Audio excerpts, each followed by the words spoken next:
क्या आपने कभी सोचा है कि डॉक्टर सर्जरी का रिस्क इतनी जल्दी कैसे पहचान लेते हैं? जब कोई पेशेंट ऑपरेशन के लिए आता है तो डॉक्टर सिर्फ उसकी बीमारी ही नहीं बल्कि उसकी पूरी फिजिकल कंडीशन को भी ध्यान से जांचते हैं। ये सिर्फ एक्सपीरियंस या गट फीलिंग नहीं है, इसके पीछे एक सिस्टमैटिक तरीका है जिसे हर मेडिकल स्टूडेंट को जानना चाहिए। इसकी शुरुआत होती है ASA ग्रेडिंग से, जो सर्जरी से पहले रिस्क असेसमेंट का सबसे बेसिक और जरूरी टूल है। ASA का मतलब है अमेरिकन सोसाइटी ऑफ एनेस्थीसियोलॉजिस्ट। यह संस्था 1941 में बनी थी और तब से लेकर आज तक सर्जरी के रिस्क को स्टैंडर्ड तरीके से जज करने के लिए इसका ग्रेडिंग सिस्टम पूरी दुनिया में यूज होता है। ASA ग्रेडिंग सिस्टम का मकसद है सर्जरी से पहले पेशेंट की फिजिकल हेल्थ को ऑब्जेक्टिवली चेक करना। इससे डॉक्टर को पता चलता है कि पेशेंट को एनेस्थीसिया और सर्जरी के दौरान कितनी सावधानी बरतनी होगी। सीधे शब्दों में कहें तो यह सिस्टम आपको यह समझने में मदद करता है कि किसी पेशेंट को सर्जरी के लिए तैयार करना कितना रिस्की है। इससे डॉक्टर, पेशेंट और उसके परिवार को भी क्लियर आइडिया मिल जाता है कि आगे क्या चैलेंजेस आ सकते हैं। चलिए अब जानते हैं इसके अलग अलग ग्रेड्स के बारे में। ASA का मतलब है एकदम हेल्दी पेशेंट। ऐसा इंसान जिसे कोई मेडिकल प्रॉब्लम नहीं है, न कोई क्रॉनिक डिजीज, न कोई फिजिकल लिमिटेशन। ये लोग आमतौर पर इलेक्टिव सर्जरी के लिए आते हैं, जैसे कि अपेंडिक्स निकालना या कोई छोटी मोटी प्रोसीजर।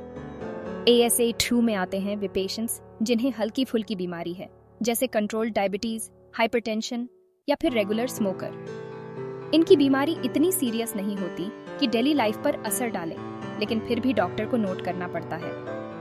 ASA 2 में शामिल पेशेंट्स को मॉनिटर करना जरूरी है, क्योंकि छोटी छोटी बीमारियां भी सर्जरी के दौरान कॉम्प्लिकेशन बढ़ा सकती हैं।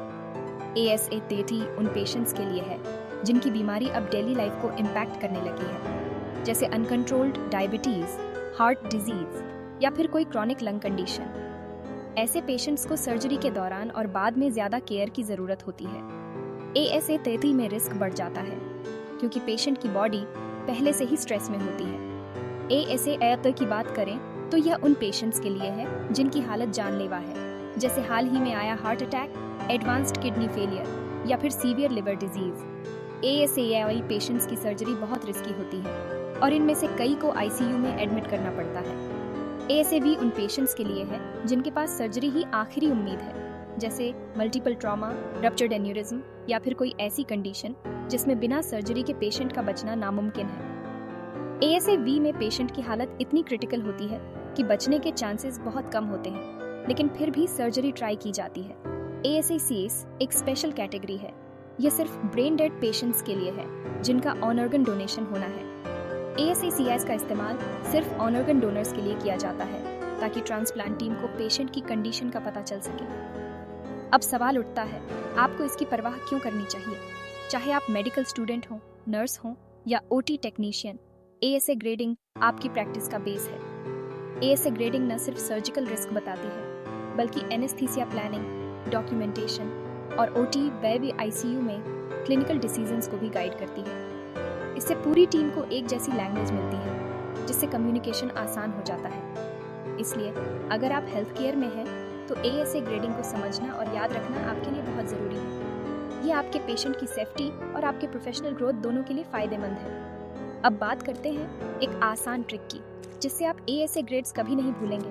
Healthy, mild, severe, risky, emergency, on organ donor, in keywords को याद रखिए और हर ग्रेड का मतलब आपके दिमाग में क्लियर रहेगा। याद रखिए, जैसे जैसे ASA नंबर बढ़ता है वैसे वैसे पेशेंट का रिस्क भी बढ़ता जाता है, इसलिए सही ग्रेडिंग करना बहुत ज़रूरी है। अगर आप ऐसी और आसान मेडिकल टिप्स और ट्रिक्स सीखना चाहते हैं तो हमारे साथ जुड़े रहिए, फॉलो करें और असम पैरा मेडिकल एकेडमी के साथ हेल्थ केयर हीरो बनें। आपकी मेडिकल जर्नी को आसान और सक्सेसफुल बनाने के लिए हम हमेशा आपके साथ हैं।